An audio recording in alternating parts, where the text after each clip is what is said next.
Kyle, I just want to thank you for taking the time out to talk to me a little bit. I just want to start out by asking you about just a few things going on in the racing world. Let's start off with last weekend, the AllStar Race. What was your take on how everything played out with the segment winners laying back, and how the fans reacted to basically the uneventful finish to the race? I think the rules dictated that. You know, when they changed the format, it was obvious when they changed It was obvious when they changed the format that was going to be what you needed to do. Really, to win the first or second segment was going to be a huge advantage because you were going to get to come down pit road early, and it also meant you didn't need to race the rest of the day. All you really needed to do was keep your car safe. And you know, Jimmy went to the back, Matt went to the back after that second segment, and they never even run together when they went to the back. What they did, they spent the next 2 or 3 segments testing their car, making 8 or 10 lap runs, speed runs. So when it got down to the end of the race and it was time to run fast, they were set up for it. So, and then the last segment, you know, it was going to be whoever got out front and got in clean air. Jimmy had the best car. I mean, it showed from the very first segment, I guess, from the first 20 lap segment. So I think they'll change the segment or change the format next year and try to make it a little bit more exciting. But it was kind of anticlimactic when you can really look at it. It's our all-star event, and the guy runs off and leaves everybody, but that's the way it's been the last 4 or 5 years, and I don't know how to fix that. Yeah, I mean, I almost think like maybe, you know, they could do like almost have like eliminations after like each segment. You know, if you're not coming in the top 15, you're eliminated from the first segment, and so on and so forth. Yeah, but all that really does is put fewer cars on the racetrack. It's not gonna change.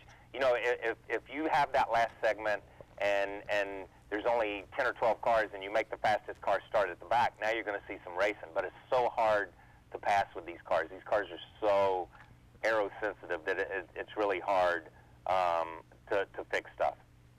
Yeah, and I mean, we'll see with the 2013 cars coming out and see if how much that plays into a factor. I want to ask you, like, what do you think's been like the biggest surprise you've seen so far this season? The biggest surprise for me has been Michael Waltrip Racing, and I think with Mark Martin and with Clint Boyer, with Martin Truex Jr., those guys have been competitive every week. One guy has, especially Martin, but one guy out of that team qualifies well, runs in the top 5, top 10. So when you look at it, I think Michael's team was not really even a factor last year, except in a couple of races. And we can look at the first 8 or 10 races this year, and they've been a factor in all 8 or 10 races and had a shot at winning a couple of races already. So I think that's been the biggest surprise. Other than that, on the racetrack, you know, Tony runs good, wins races. 48 car Jimmy Johnson runs good, win races. Roush is a little bit stronger, so that may be a subtle surprise, but I don't think it's much of a surprise after the year Carl had last year. So I think when you look at it, there's not been a lot that's happened in the first 8 or 10 races.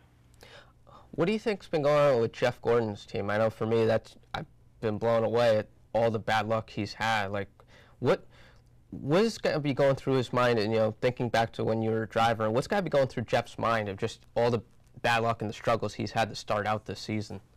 You know what? You just got to ride it out, and that's the way it is. You know, it's funny. I'm talking to Jeff a little bit about it. He's had good luck and been so fortunate for so long, and you look at it and it's like now all of a sudden he's having bad luck. Is he running bad? No, he's not running bad. Run great at Bristol, run great at Martinsville. Jeff, you know, when you look at the season and look at some of these races, Jeff could have already been a 3-time winner this year. Instead, he's in 24th in points, blew up at Daytona, got crashed at Bristol. I mean, so many things that are just bizarre have kind of happened to him. And I think when you look at that, Jeff can't do anything to fix that. That team can't do anything really to fix that because it's been a different problem almost every week, and they just appear to be a little bit snake bit. The best part about it is, if you talk to Jeff, is they're running good. They're running competitive. They've got a top 5 car. They've got a winning car, and it's a lot easier to take when you've got a good car. When that really is bad is when you're running 25th and all that stuff's happened to you because you're not running good enough to win races. Do you think he's going to be able to rebound sometime this season, get in victory lane, or do you think he's got zero chance now to make the chase, or is there that slim hope? Good question. It's funny. He's going to win some races. There's not an issue on that. I don't see that not happening. He's 24th in points, and we were talking about it yesterday. At this same time last year, Brad Keselowski was 24th in points.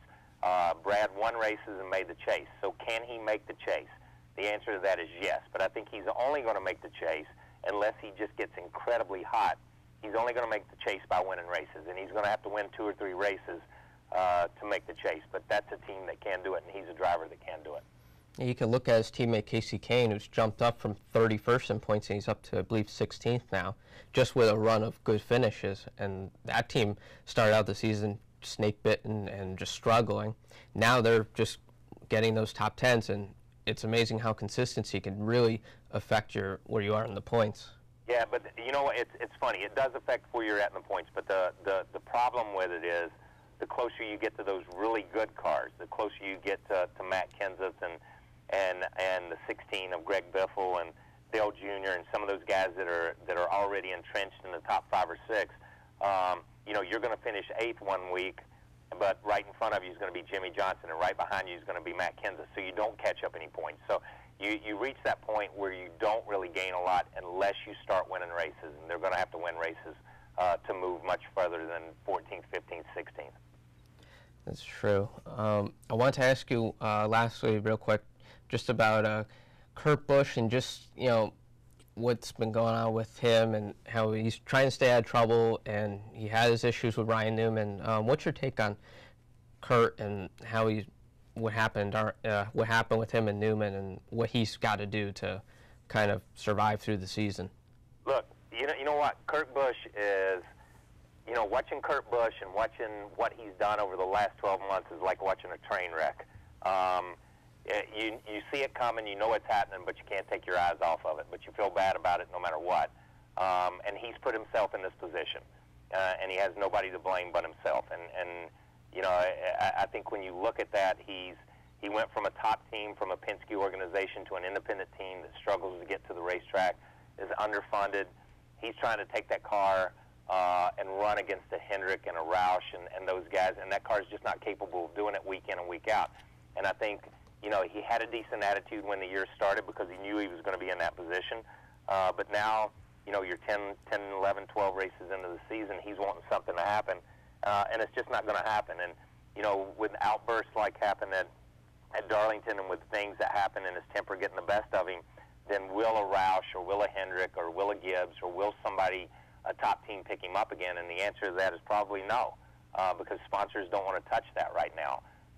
And there's not enough sponsors and not enough teams and not enough opportunities for him. So, you know, he's got to get his head right in a lot of ways as Kurt Busch before somebody takes a second look at him. And I'm not sure after watching the last couple of weeks, you know, how soon that's going to happen. Yeah, time will tell on Kurt's season. Talk about what you're doing at Motorola to discuss and promote, like, the importance of responsible driving this summer and hands-free driving.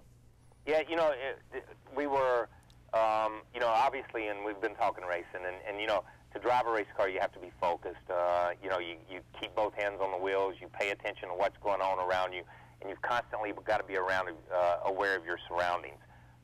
So, you know, this summer season's coming up, so many families on vacation, so many kids out of school, so many more people on the highway. Then I had an opportunity to team up with Motorola for their Thumbs Up for Responsible Driving initiative that they had this summer to make people aware of not to drive and text, not to drive and be on the phone, to pay attention when you have your kids in the car, pay attention to your surroundings. And that's what responsible driving is not being distracted. Motorola obviously has hands-free devices, their Bluetooth headsets. You can go to Motorola.com to find out more about the products and what they have and more about this initiative. But it's just a great program. You know, obviously with what we have at camp and with the kids we have, you try to look after kids and you try to look after people. But I think when you look at what Motorola's done with this initiative, it's taken a step forward and taken the lead on saying, hey, we know we make these products and we know that they can cause distracted driving, but we also have these products that make driving safer. And I think just like we said it a minute ago, you know, I wouldn't get in a race car without a helmet. I wouldn't get in a race car without a fireproof uniform and the Hans collar and some of the safety devices that we have. You shouldn't be in a car driving and texting or talking on your phone. You need these the hands-free devices or the Bluetooth headsets to make your car as safe for you and as safe for everybody else as possible. Absolutely, and it's a very important initiative as it's a major problem with drivers on the road.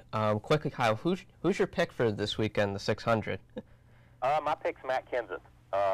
You know, but Matt's been my pick all year long. I think Matt's going to have he's had a good, solid year. Run pretty good the other night in the AllStar Race. Had a bad restart and came back, still finished third, I think. So I think when you look at it, Jimmy's going to be tough, but my pick's going to be Matt. That's a great pick. Kyle, I want to thank you so much for taking some time out to talking to me. I really do appreciate it. And I just want to say real quick,